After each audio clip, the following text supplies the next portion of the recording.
এইখানে আমরা আসলাম যে মহাকালেশ্বরের মন্দিরটাতে আজকে বাবার মন্দিরে বরফ দিয়ে সাজানো হয়েছে। প্রচুর লোক হয়েছে বাবার মন্দিরে দেখার জন্য, প্রচুর লোক হয়েছে। তো বাবাকে বরফ দিয়ে যে সাজালো, এটা খুলছে আস্তে আস্তে।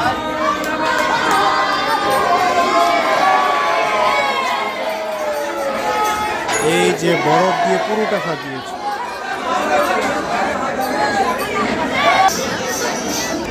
বরফটাকে অ্যাটাচ করার জন্য যাতে ভালো করে লেগে যায়, সেই জন্য সেই ব্যবস্থা করছে যে এখানে কার্যকর্তারা রয়েছে।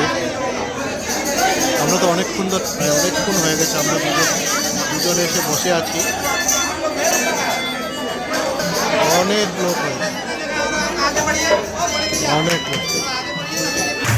এই দিকটা সবাই মানে বাচ্চারা মিলে সবাই কীর্তন করছে, মানে নাম গান করছে।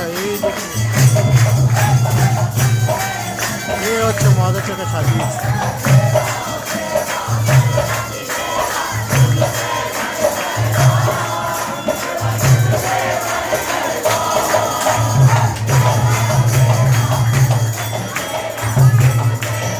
আর বাকি ভিডিওটা পুরোটা তোমাদের কাছে দেবো।